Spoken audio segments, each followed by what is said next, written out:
Before I start this video, I just want to say that I made my own movie. It's a movie that I produced with a couple of friends of mine. We made it in my house in a very small production. This isn't like a big production movie, but it's something I did for fun, out of passion, and out of love for cinema. So I would really ask all of you, if you could please check it out, give it a look. You don't have to watch the whole thing. Maybe just watch a couple scenes. Let me know what you think. Link will be on the screen right now and at the end of the video. It's called Creature, and I hope you guys like it. But yeah, let's get into the video. Do you guys like superhero movies? Because I do. Actually, I love superhero films, so much so that I could trace my love for cinema as a whole all the way back to my first screenings of The Dark Knight and Iron Man all the way back in 2008, as well as my nostalgic love for the classic Tobey Maguire Spider-Man films from the early 2000s. Something about those early superhero movies captured the wonder, the adventure, and all of the great things that I love in movies in general, telling a great tale about these heroic characters who have to overcome unbelievable odds. There's something so powerful about them, and when superhero movies are done right, there's something so amazing that you feel from them that connects audiences together, and it's truly something wonderful. Over the years, I've enjoyed all the highs and even some of the lows that the comic book boom has generated. And with saying all this, I also have to admit something. The genre sort of needs a reboot, a reset as such. When it comes to the structure of these films, the creative objective with each and every one of them, because 2023 had to be one of the worst years for comic book movies ever. Truly some of the stinkiest and most offensive films of the year were comic book movies and superhero stuff. But in the mix of all of that garbage, there were a few gems, and one in particular that stands tall above just about every comic book movie ever. So for this video, I want you guys to sit back and enjoy as I rank through the ugly, the bad, and the fucking fantastic of every superhero movie and TV show that came out in 2023. Leave your rankings down below and make sure to subscribe really quick right before I start. Make sure to hit that button right there. Subscribe, please. I upload every day. Maybe turn on notifications too, and we'll get right into it.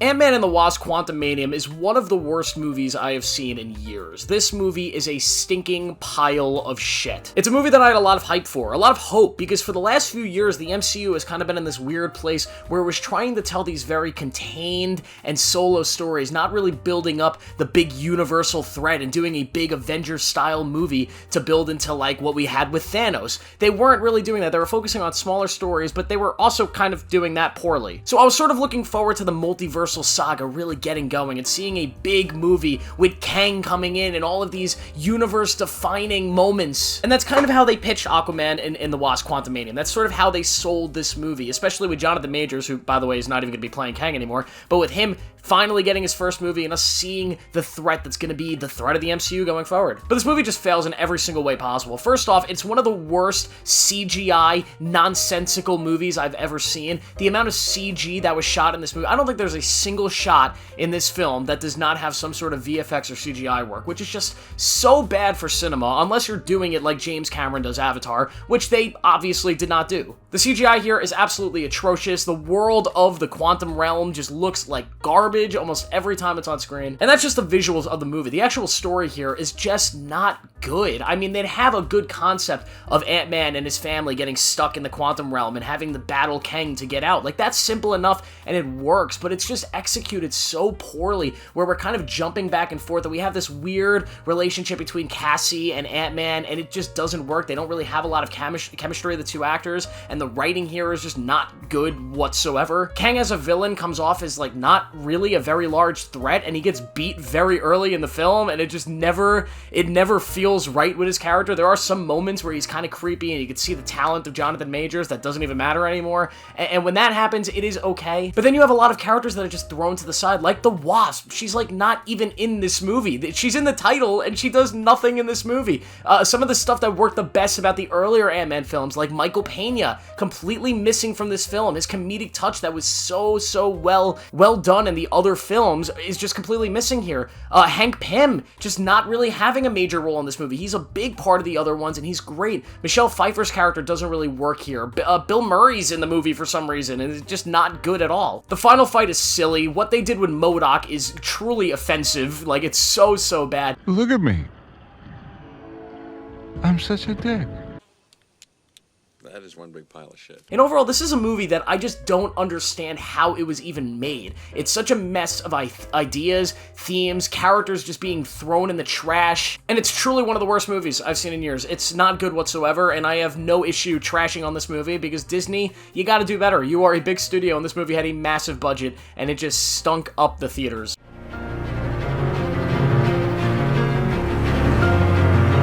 almost as bad as Ant-Man is The Flash, and this movie is slightly better than Ant-Man. There's some stuff in this movie that I enjoy, that I really actually go back and rewatch. There's some good moments and some great ideas, but overall, this movie is a disaster. Let me just start with the marketing campaign, because on one hand, it had the greatest marketing campaign ever. They had Tom Cruise coming out and telling everybody this is the greatest movie ever. You had James Gunn saying this is the best comic book movie he's ever seen. They marketed this movie like it was going to be an elite movie, and I bought into it. But they also had the worst marketing campaign in the world, because this movie was shit! So let's go over some stuff. This movie goes over the Flashpoint storyline, which in my personal opinion is the greatest comic book storyline ever. It is amazing, and I have been waiting for them to bring this story to life on the big screen for years, because I think it is so easy to adapt. I think it is a beautiful story. It's extremely emotional, and it is amazing, and they try to do it here, and I loosely say the word try, because this is not Flashpoint. First off, they completely cut out Thomas Wayne's Batman, which is a central part to the themes of the Flashpoint story. Instead, they throw in Michael Keaton's Batman to try to sell some nostalgia tickets.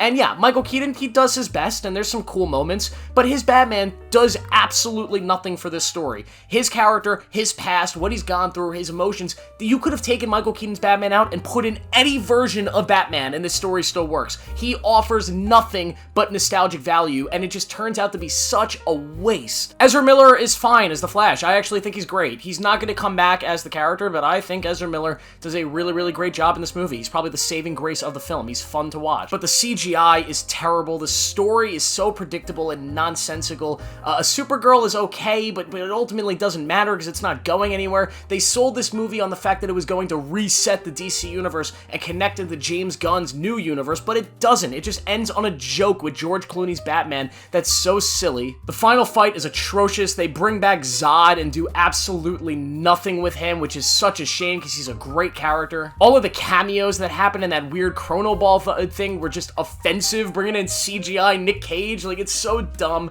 The main villain just ended up being stupid. All of the moments that should have hit with Flashpoint, like going back in time and allowing his mother to die, that's one of the hardest things ever in comic books. It's crazy. It just completely fails here, not including Reverse Flash in any way at all when he's central to the plot of Flashpoint was a decision that I do not understand whatsoever. This movie just boggles my mind. I don't understand the decisions that were made with this. Maybe this was studio interference, maybe this movie was cut to high hell, but it just wasn't my thing, and I did not like it at all.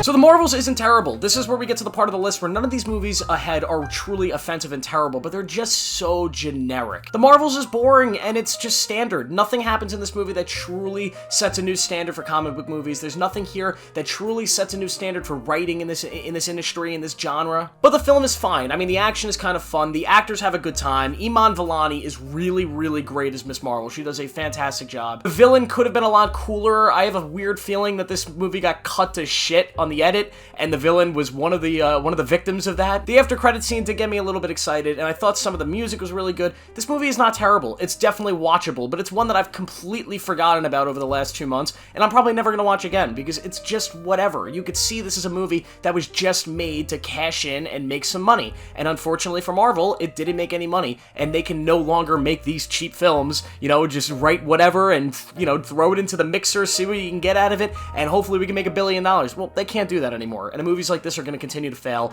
because audiences are tired of the standard. And I pretty much had the same thing to say about Aquaman 2, which is the newest film out of all of these, and I actually kind of enjoyed this one a lot more than I thought I was going to. I thought it was going to be a train wreck like the first 2 movies on the list, but ended up not being that, and there ended up being enough of James Wan's amazing cinematic flair shining through into this film to make it work to a certain extent. But yet again, like the Marvels, it's just so boring and generic and standard in this genre, and it's another film that you could tell got cut to shit in the edit room. There's got to be about 50 different different versions of this movie in some vault somewhere at Warner Brothers, and because of that, you get a mess of ideas. You get ideas that came from James Wan, from the writers, and you get ideas that came from the studio, and it's just when that happens, when you have a vision that's so torn up and cut up and put into different places like a weird puzzle, you end up with a mess of a movie. That's just how it usually works, and that's what this kind of is. But Jason Momoa's a lot of fun, and he brings a lot of life into this film, a lot of charisma. Patrick Wilson's Orm is great. I thought the villain, I thought Black Manta as a villain was kind of cool. He has a great style to him, a great look. The music and the score was awesome. The main villain, that was kind of ass. But overall, this movie is definitely watchable. It's just completely and utterly forgettable.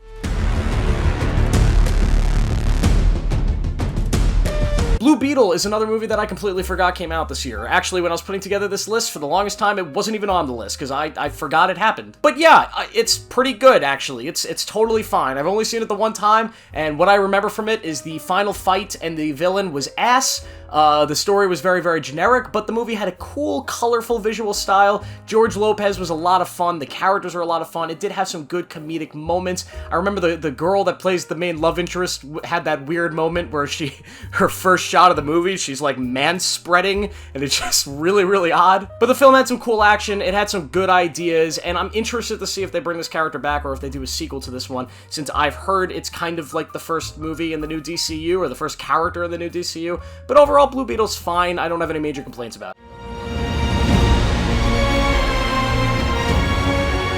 Secret Invasion is the first series on this list, and I know a lot of people fucking hate this show. They hate it. But I don't. I actually think it's fine. It's got a lot of problems. The finale is completely atrocious, but there's some stuff I really like about it. I love the earlier episodes. I love when it kind of feels like this dark espionage thriller, and Sam Jackson really gets to flex his acting muscles, and Ben Mendelsohn is really, really good, and Olivia Colman just proves that she's one of the best actresses on planet Earth, and she's way too good to be in a Marvel series. But there's a lot of really, really great stuff early in this season that I really enjoyed. I love the villain in this show. I think the villain is really well written. You understand his motivations, and I think he was done extremely well. It's just that finale is so bad. It's the only thing you remember because they decided to do a big CGI nonsense fight. But overall, Secret Invasion, I think it's fine. Now here's where I might lose some people, because I know a lot of Marvel fans think this show is like Breaking Bad 2.0, like that level of quality.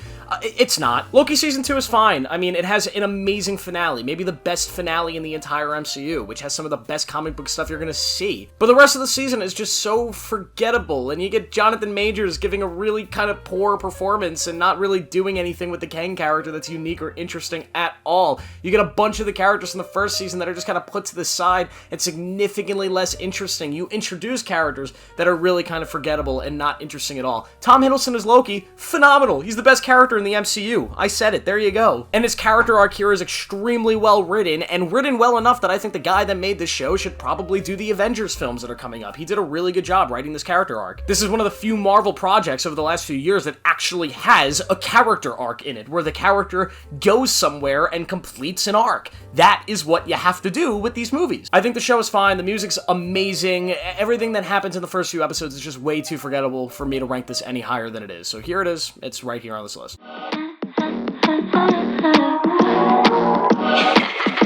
Gen V was one of the biggest surprises of the year. It's the spin-off to The Boys, one of the best shows on TV, and I was expecting absolutely nothing from it, and I got a lot more than I was bargaining for. Gen V is essentially the My Hero Academia of The Boys universe. We're following this school of superheroes who are kind of competing to be the next big thing, using social media, fame, tournaments, whatever, and along the way, a lot of weird, crazy shit happens. There's a weird conspiracy, and all of the stuff you expect from The Boys universe. All of the violence, all of the sexual stuff, everything you can expect, the grotesqueness, it's all here, and it's beautiful, and you have great performances, great character arcs. It's a little bit slower than The Boys, and it's definitely missing the charm of, say, like a Homelander, you know, Anthony Starr's performance. It's kind of missing some of that. The characters aren't as memorable as any of the characters in The Boys, but as a whole, it's a really well-written show. It's done extremely well, and I'm excited to see what they do with these characters going forward, because it had a really great ending that left things really open.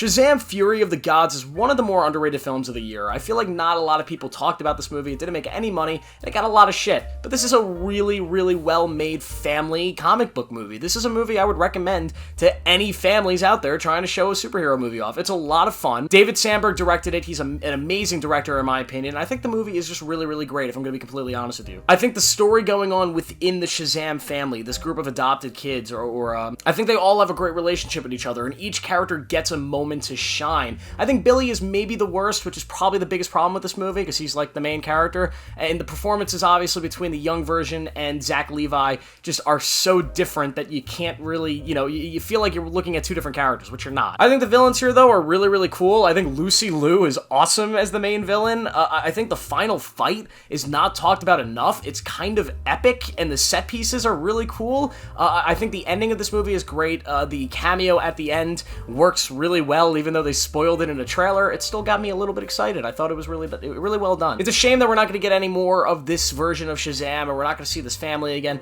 because I love it. I think Zachary Levi and everything David Sandberg did with these characters is great, and it's a shame that it didn't get enough love. Run fast for your mother, run fast for your father, run for your children, for your The final Guardians of the Galaxy movie, or at least the final one directed by James Gunn about this group of Guardians, is fantastic. Do I have some issues with it? Yes. I think a little of the comedy is a little dumb. I think some of the stuff that James Gunn gets a little too into in some of his movies, you could see a lot of the problems with all of his projects that are in this movie that I'm not a big fan of. Specifically the comedy. I think it goes a little too far at times, but overall this is an extremely emotional story that tells really the story of Rocket Raccoon. It's his movie, his origin. We get to see what happened in the past to him. We get to see how he connects to this new villain who's awesome. Such a great villain in this movie. It's a really emotional story. You get this team of Guardians coming together to fight for Rocket Raccoon, and it's his final battle, and you could feel the stakes of this fight the entire time. You get a really good story between Quill and Gamora, because it's a very interesting thing that was set up at the end of Endgame where Gamora's back, but it's not our Gamora, it's a different Gamora, so it's kind of this weird scenario. I think the weirdest character in this movie is easily Nebula, though, because we've never really seen her build a relationship with any of these characters as a member of the Guardians. It kind of happened during the time jump of Endgame, where she was kind of hanging out with Rocket for all those years, but we don't really see that in this movie. She's just kind of a part of the group, and it's normal, and that's the one thing that kind of bugged me about this. But this movie has some of the best moments of the entire MCU. It's a great movie. It has a tremendous ending with great music choices, and yeah, I love Guardians 3. It's amazing. So Invincible Season 2 is terrific. We only have 4 episodes, and it's already a masterpiece and up to par with the amazing first season. We had to wait so long for it. I mean, so long, and to only get 4 episodes so far kind of sucks, and to make us have to wait longer to get the next 4, that really sucks, but this show is so good. Seeing Mark go through this journey and his mother of like kind of grieving what happened and the loss of, what their father did and having to live with that, and Mark trying not to become his father while his mom is trying to just move on with life and reintegrate with society. And then when his father comes back into things and the chaos ensues in that final episode, it's just all so beautifully written, and it's amazing, and I cannot wait to see more of Invincible Season 2. I can't wait to see more of the show in general. It's so good.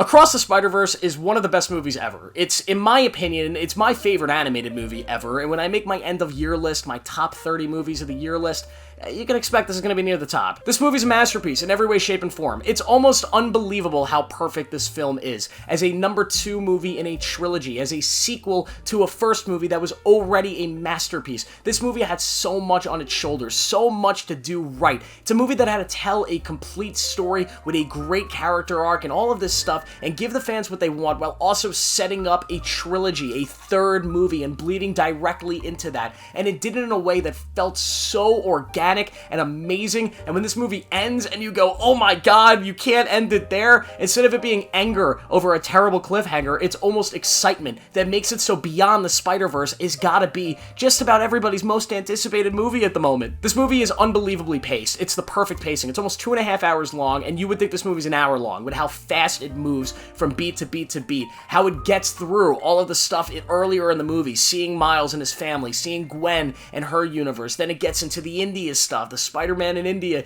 and the battle with Spot, who's an awesome villain, and then you get to the Spider Tower, and you see the Spider, all these different Spider-Man, which is so awesome, and obviously the whole chase that ensues, and then the great ending. It's all so fast, so many things happening, but it's all done very, very well, and it's all done to benefit the central story of Miles Morales, who is one of the best written characters in superhero movie history. He's so great. And the ending of this movie is utterly perfect. I've rewatched the ending of this movie so many times. I've never seen a sequel to a movie set up better than this one does. I'm going to be talking about this movie a lot over the next week and a half, so I'm going to like kind of shut up a little bit, but God, Across the Spider-Verse is amazing, and it's easily the best comic book movie of the year. So that's the video, guys. I hope you enjoyed it. Please make sure to like and subscribe. Please make sure to watch my film if you can. Please check it out. The link should be there. I'll see you guys in the next one.